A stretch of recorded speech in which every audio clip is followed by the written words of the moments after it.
जनाब स्पीकर, सबसे पहले मैं तो अली मोहम्मद ख़ान साहब का शुक्रिया अदा करना चाहता हूँ जिन्होंने मेरे साथ दिया, वहाँ आगे से यहाँ मेरे सीट पे आए। जनाब स्पीकर, मैं बजट के बारे में ये बताना चाहता हूँ, हमारे एक मोअज़्ज़िज़ मेंबर कह रहे थे कि हमें सजेशन दे कि हम बजट में क्या इम्प्लीमेंट कर सकते हैं। मैं सबसे पहले तो यह कहना चाहता हूँ कि आप पूरे बजट चेक करें कि आपने बलूचिस्तान को दिया क्या है। एक स्कीम दिया है, वहाँ बलूचिस्तान का सीएम है सरफराज बुगटी साहब, सुई से लेकर कश्मीर तक उसका रोड दिया हुआ है नया, बाकी पूरा बलूचिस्तान में एक भी नया प्रोजेक्ट नहीं दिया है।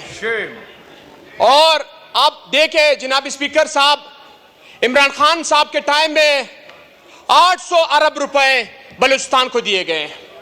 इस बार एक रोड के अलावा कुछ भी नहीं दिया गया है।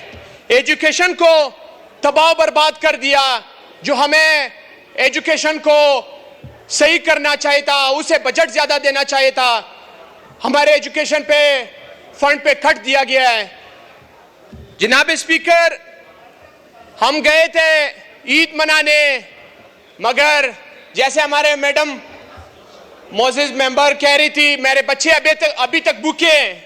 ये तो एक मेंबर है एमएनए इधर बैठी हुई है, और हमारे जो हल्के में गरीब लाचार लोग हैं उनका आवाज कौन उठाएगा, उनका आवाज कौन बनेगा। हम लोगों ने ईद पूरे कंप्लेंट्स में गुजारे। एसडीओ को फोन कर रहे हैं, यहाँ के बिजली को ले, गैस वाले को फोन कर रहे हैं, यहाँ का गैस को ले। जब मेरी एसडीओ से बात हुई, उन्होंने कहा कि फेडरल गवर्नमेंट और बलूचिस्तान गवर्नमेंट हमें पैसे नहीं दे रहे, इस वजह से हम लोग ने लोड शेडिंग टाइम ज्यादा किया है। जनाब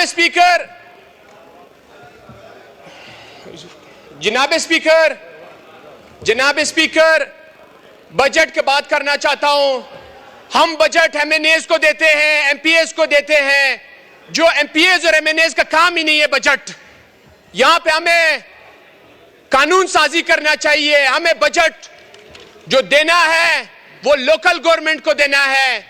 लोकल गवर्नमेंट का काम है गली कूचों का, रोडों का, ड्रेनेज का, स्ट्रीट लाइट्स का, इन चीजों का काम लोकल गवर्नमेंट का काम है। हम क्यों एमएनएस को देते हैं और क्यों एमपीएस को देते हैं?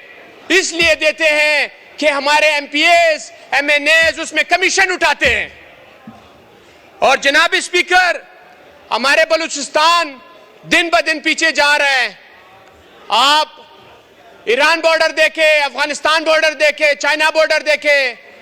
ये हमें एक इकोनॉमिक कॉरिडोर्स बनाने चाहिए। और ये हमारे लोग क्यों कच्चे के डाकू और पक्के के डाकू बन रहे हैं? ये इसलिए बन रहे हैं कि कोई रोजगार ही नहीं है, कोई कारोबार ही नहीं है, कुछ ही नहीं है। जनाब स्पीकर, मैं ये बताना चाहता हूं कि हमारे इमरान खान साहब ने जो फंड्स दिए थे उसका एक हिस्सा भी बलूचिस्तान को नहीं दिया गया है। और कहते हैं कि सीपेक का जो बुनियाद है वो बलूचिस्तान है। सीपेक का जो बुनियाद है वो बलूचिस्तान है, मगर बलूचिस्तान में आप जाएं, गवादर में देखें, पीने का पानी तक नहीं अभी तक। और आप 1 किलोमीटर भी दिखाएं कि हमारे मोटरवे बने। मैं आपको यकीन से बता रहा हूं कि इतने हमारे दहशतगर्दी में लोग नहीं मरे होंगे बलूचिस्तान में जितने कराची टू कोयटा ये हाईवेज पे लोग मरे। कल परसों भी लोग मरे थे, 8-10 लोग। हर रोज डेली रूटीन पे ये लोग एक्सीडेंट होता है और मरते हैं। इतने हमारे दहशतगर्दी में लोग नहीं मरे जितने हमारे ये हाईवेज पे मरते हैं। और 1 किलोमीटर आप दिखाएं मोटरवे, मैं मानूंगा कि वाकई में हमारे हुकूमत और हमारे फेडरल बलूचिस्तान के साथ वफादार हैं। हमारे रकबे के लिहाज से बलूचिस्तान बहुत बड़ा है। आपको पता है कि वहां पे एग्रीकल्चर का बलूचिस्तान इतना बड़ा गढ़ है कि पूरे पाकिस्तान की इकोनॉमी को उठा सकता है, मगर फेडरल सिंसियर ही नहीं है हमारे बलूचिस्तान के साथ। जनाब स्पीकर, हमारे खान साहब ने, इमरान खान साहब ने बलूचिस्तान से डिप्टी चेयरमैन और चेयरमैन सेनेट यहां पे बनाए हुए थे फेडरल में, मगर इस बार बलूचिस्तान को किसी ने कोई तवज्जो ही नहीं दी, ना बलूचिस्तान को पाकिस्तान का हिस्सा समझने की कोशिश की। बातें तो बहुत है, मगर मैं ये बताना चाहता हूं, हमारे एक मोअज़्ज़िज़ मेंबर शाजिया मरी साहब कह रही थी बलूचिस्तान में एनआईसीवीडी बनाया गया है। कोई एनआईसीवीडी नहीं बनाया गया है। एक शेख जायद हॉस्पिटल था जो यूएई ने इमरान खान को दिया था, वो बलूचिस्तान में बना है, कार्डिक इंस्टीट्यूट। मैं ये बताना चाहता हूं कि हमारे प्रॉपर्टी रियल स्टेट पे जो टैक्स लगा रहे हैं, एफबीआर भी टैक्स लगा रहे हैं, रेवेन्यू भी टैक्स लगा रहे हैं, पता नहीं हम लोग किस तरफ जा रहे हैं और क्या कर रहे हैं और कौन लोग ये बजट बना रहे हैं।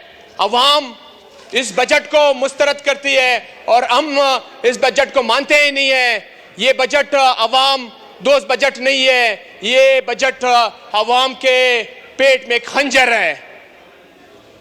जनाब स्पीकर, मैं आपसे स्पेशल रिक्वेस्ट करता हूं कि आप एक कमेटी बनाएं, हमारे बिजली और गैस पे ये इशू ये उठाएं। स्पेशल मैं आपसे रिक्वेस्ट करता हूं। मेरे पूरे बलूचिस्तान, सिर्फ मेरा इलाका नहीं, ना मेरा एनए कॉन्स्टिट्यूशन मेरे इलाका, पूरे बलूचिस्तान में न गैस है न बिजली है। जनाब स्पीकर, आपको पता है हमारे लॉ एंड ऑर्डर का हालात किस तरफ जा रहे हैं और सिक्योरिटी का हम लोग कितने फंड्स दे रहे हैं और सिक्योरिटी संभाल ही नहीं सकते हैं। आपको पता है जनाब स्पीकर, दिन ब दिन हमारे लिवीज वाले शहीद हो रहे हैं, तुर्बत में, केच में, गवादर में, बलूचिस्तान में दिन ब दिन हमारे जो लोग हैं वो शहीद हो रहे हैं। इस पे आप स्पेशल कमेटी बनाएं और बताएं कि क्या हो रहा है और किस चीज की गफलत हो रही है। Thank you so much.